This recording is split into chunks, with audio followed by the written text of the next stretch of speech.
This is Think Out Loud on OPB. I'm Dave Miller. For 40 years, sculptor M.J. Anderson has been going from her home on the Oregon coast to Carrara in Italy. That's where she gets her marble. That's where Michelangelo got his more than 500 years ago. Anderson uses that marble, along with onyx and travertine, to make all kinds of sculptures, abstract pieces that evoke elemental powers, liturgical pieces for churches. But over and over, she's turned to figurative work. The major theme running through my career is the female torso, she wrote about a recent exhibition, the distillation of what it feels like to be woman. When I first began to carve stone, I realized I wanted to give voice to my gender. I talked with M.J. Anderson in 2023. I started with a pretty basic question. Why marble? Marble lasts, and I'm the kind of person that doesn't do very well with things that can be erased. And so carving marble means I'm always moving forward. There's no looking back. And so I don't glue things back on if they fall off. I can just keep moving forward. And that's really helpful to me as a person. And if I'm going to make something, an artist wants to make their mark. And if I make my mark, I want it to last. And marble gives that to me. It lasts for thousands of years, right? Thousands of years before I touch it, and hopefully thousands of years after. It's one of the most awe-inspiring things as I've been thinking about the work you do. I mean, unlike almost everything else in life, everything else that we make, I suppose like a steel girder is going to last for a very long time. But I don't think of that as an expression really of someone's soul. It keeps it building up. A painting is going to molder. All the digital stuff on our lives, it becomes sometimes irretrievable in 10 years, if you can even find the cord to turn the thing back on. How do you think about time?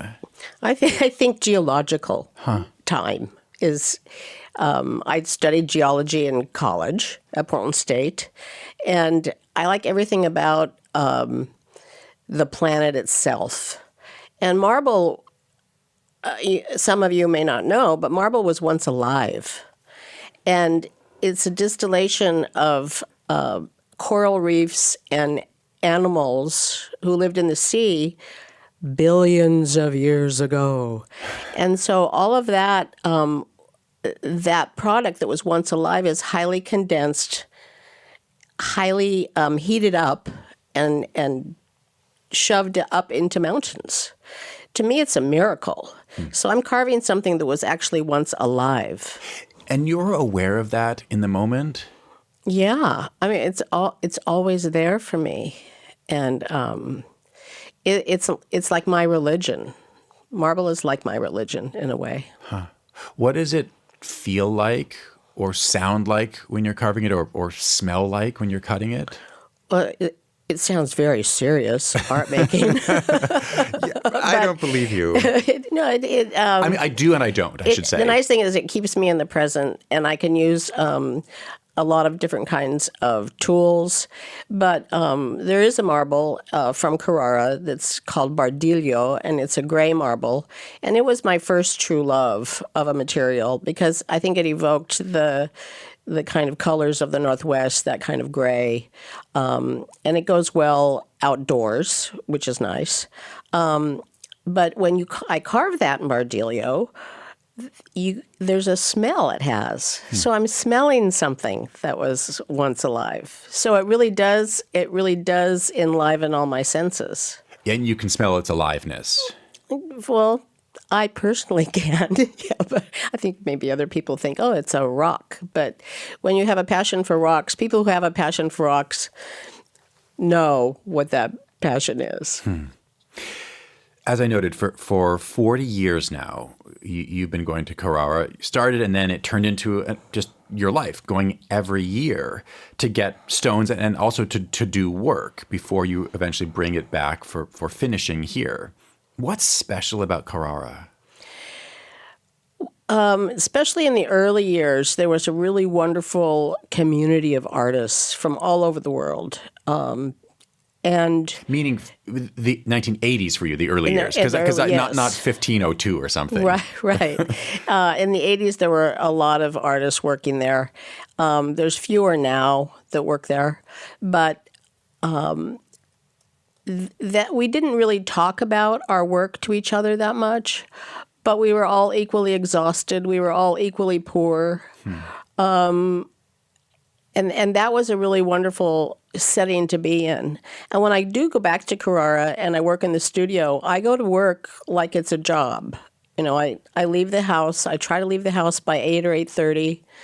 I bicycle up the mountain. I get my little. A lot of people think my bike is a hybrid bike, electric bike, but it's not.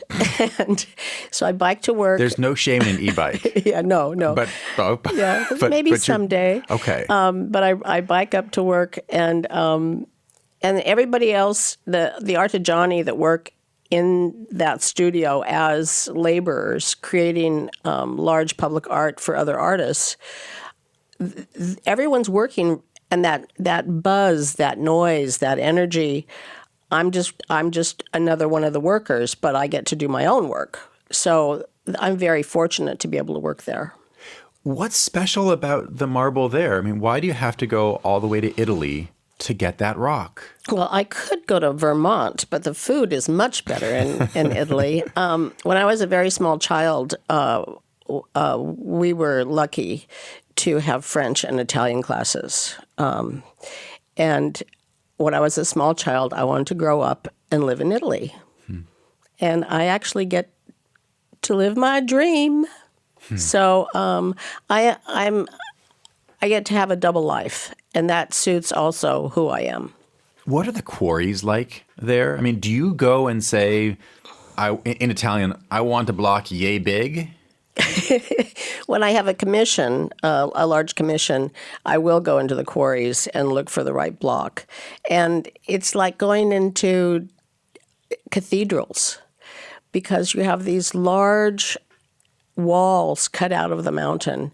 I mean, it's really a brutal process. It's a mining process. And as someone accused me of raping the mountains with my artwork. Well, the marble used for art is so infinitesimal. Most of that marble in Carrara, it's the best marble in the world. The crystalline structure is the best in the world. And if I'm going to do all this work, why wouldn't I use the best material? So when I go into the quarry, there's all these giant machines, these tall ladders that are, wired next to these walls of marble, and there's just such an energy there.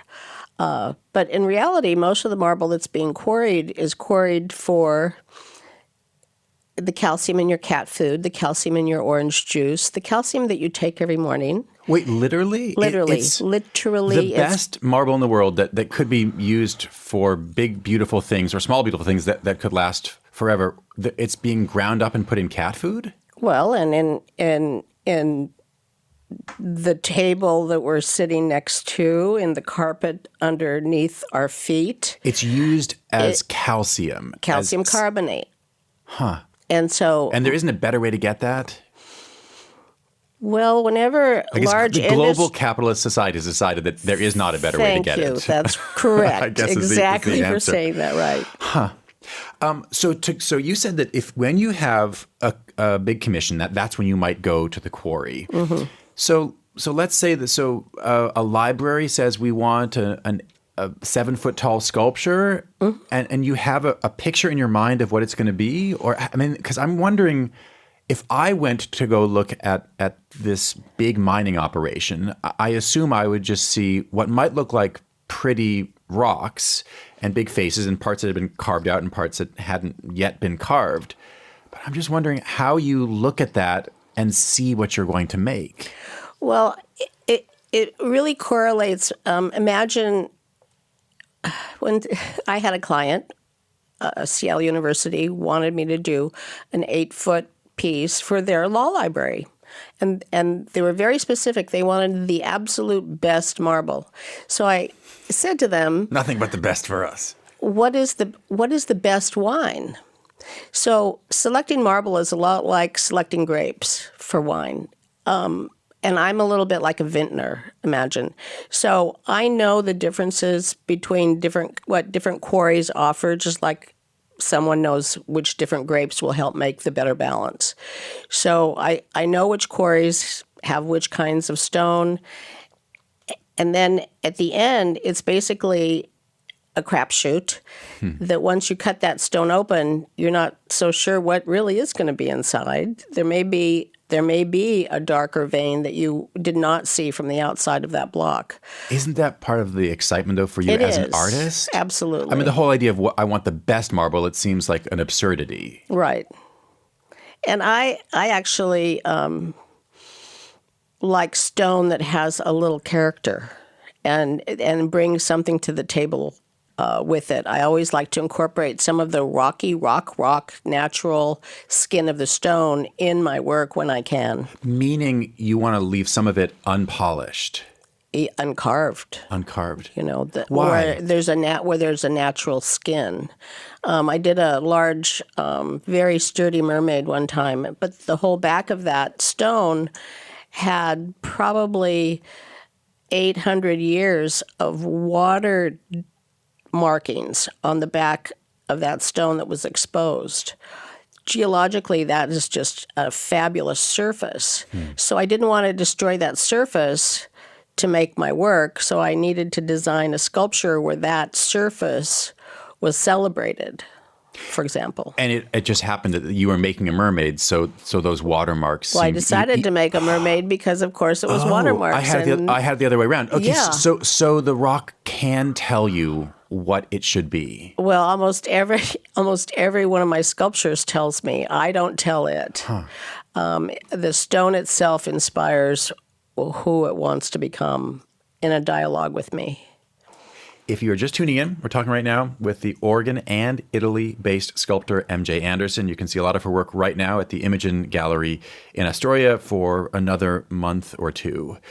So as I noted, my understanding is that after you do some work in Carrara, you'll normally do the fine work and the finishing in your Oregon studio, which for a while has been in Nehalem. Why Nehalem? When I started carving, it's a lot of noise in a neighborhood.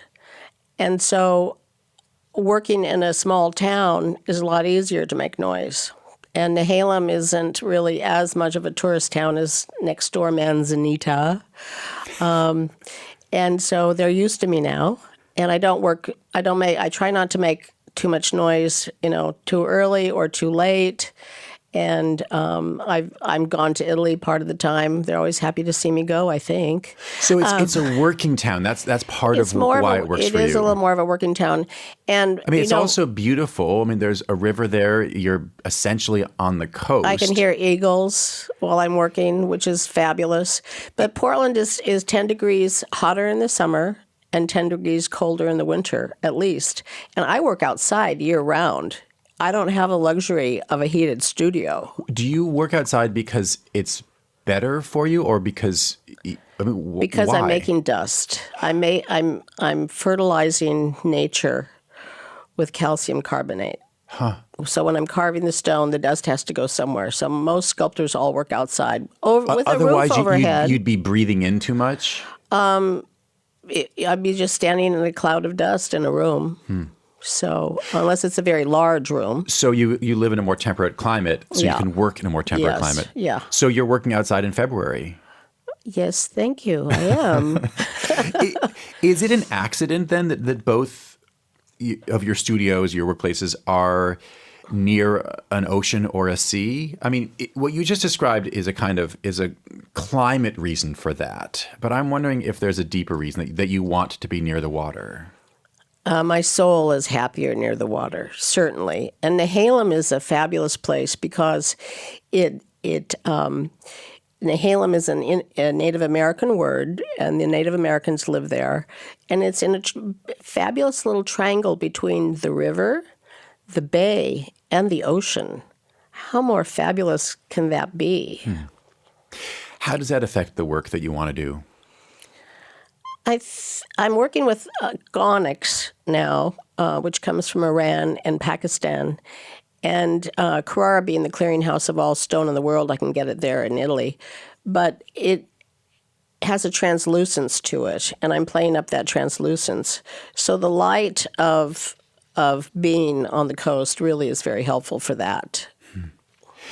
I noted in my intro that you have said that over and over you have been drawn to female torsos and to express your understanding of what it means to be woman. I wanted to make sure that I even got that grammar correct before we started. What do you mean by that phrase? What it means to be woman?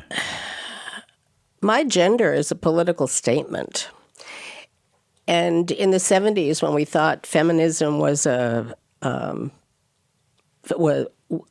we triumphed, that certainly has not come to pass. So the same feelings and concepts I'm dealing with, I'm still dealing with now, even more so, and maybe with a stronger voice.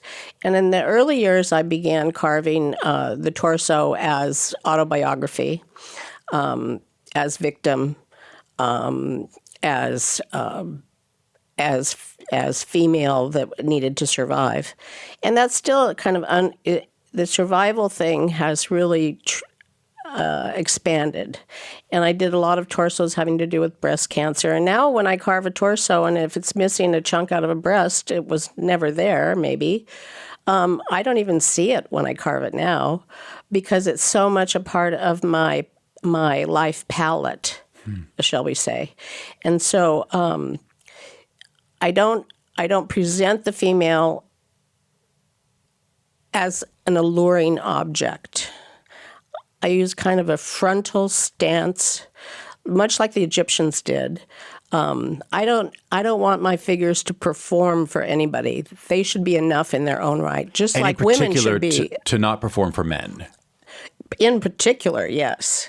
And not only sexually, but in every way in society, I still feel that women have unnecessary expectations put upon them to perform in any number of roles that are not necessary. And so I think even if I do thin torsos, chubby torsos, old-looking figures, all of those figures still have a real sense of stability, and they're immobile as far as not being able to, they exist in their own right.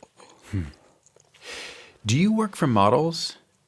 No, I don't. Neither human ones nor small works that you will then make larger. So it's all in your mind and in your hands. Well, I do have a degree in sculpture, and I studied the figure more than anybody has a right to. When I was in college for 7 years, I studied the female and male torsos, and I've taught sculpture, but it's really in the stone and in my soul to arrive at those finished forms. I'm not carving a real figure. I'm carving an idea.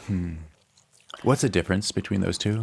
Well, one time this small child was fascinated by my work he saw in a public area, and he really was bothering his relatives a lot about my work. And so they asked if they could bring him to the studio. And he arrived, and at some point he said, "Ma'am, I don't mean to be disrespectful or nothing, but why don't they have heads?" It's a good question. And I looked down at myself, and I said, "I don't see a head." and when I look down at myself, I don't see my nude self. I don't see my dressed self. I just see myself. And that's more of an idea than just a visual representation. And just like a poem is more than just a compilation of different words. So my sculpture is similar in that way, I think. It's a profound idea, and I had never thought of it quite that way. That because I have looked at the torsos, and I guess I have thought of them as nude torsos. But the way you describe it, what you're going for is something different. Not nude and also not clothed. Just the essence of a being. Exactly. Exactly. I want to go back to something you said at the beginning about marble, which I think isn't simply about marble. It's about sculpture in rock, which is that you didn't want to work in something where you could erase something. There are no takebacks in this. It's what strikes me as one of the more terrifying aspects of the work you do. Digitally we can do Control Z or Apple Z to undo something. Painters can paint over things. In a lot of life, not all of it, but in a lot of life, you can get a redo. If you chisel something and it falls off and it's not quite what you wanted, you're stuck with it, right? I'm never really stuck with it. It just is going to become something else. Maybe not this week, maybe not next year, but in time, one day I'll walk into the studio and see a piece that has been sitting there unfinished for 8 years, and all of a sudden, there's a rainbow, there's light at the end of the tunnel, there's a vision, and I go, okay, now I know what to do. And I can fix that. And not fix it, but make it be someone else, or cut the top off, turn it upside down, and start over. But the framing I had in my mind, and I think that I still have, is that there's something scary about that. But it seems like you embrace that, the no takebacks of your work. And for you, it's actually something that you value about your craft. It is. It's exciting. In the early years, every once in a while, I'd be carving and hit a place, and the whole thing would crack in half. And there's kind of an excitement when that happens. It's like I think I mentioned to your producer, it's like a good car accident. A good car accident, if you're in the middle of it, there's nothing you can do. You might as well just lay back and enjoy it. Because who knows? This could be your last moment, and should be a beautiful moment. Then, I'm struggling with the adjective "good" in front of car accident. Yeah. I think I understand your point, but it's a lot to take in. It's like the beauty in chaos, So, do you think that the work that you do, and the realities of that one, even not false, I guess even that's not what you're saying, but one hit of the chisel could make something fall apart. Do you think that affects the way you live your life outside the studio? I do. And one of the things I've noticed, I work with Northwest Stone Sculptors Association, and it's about 150 people, and we all get along really well. We're from all different aspects of life. But what I think making sculpture has taught me and all of us is that when you look at a three-dimensional object, you have all these different views of it, from above, from below, from one side looks better than another side, and you're more forgiving, and you're more forgiving of each other. And I think that sculpture and how I look at sculpture has changed how I live my life and how I relate to other people. MJ Anderson, it was a pleasure talking with you. Thanks very much. Thank you. Great to be here. That's the sculptor MJ Anderson. We talked in 2023. We are now just a few weeks away from the 250th anniversary of our nation's independence. What have you been thinking about as we approach this milestone? What does it mean to you to be American today? And what do you think we need to do to form a more perfect union? You can leave us your thoughts right now by voicemail at 503-293-1983. Our production staff includes Malia Fass, Rolly Hernandez, Gemma DiCarlo, senior producer Allison Frost, and managing producer Shiraz Sadiq. Nalene Silva and Layla Isbell engineer the show from the Gert Boyle studio. Our technical director is Stephen Cray, and our executive producer is Sage Van Wing. If you don't want to miss any of our shows, you can listen wherever you get your podcasts. Our nightly rebroadcast is at 8 p.m. Thanks very much for tuning in to Think Out Loud on OPB and KLCC this week. I'm Dave Miller. Have a great weekend.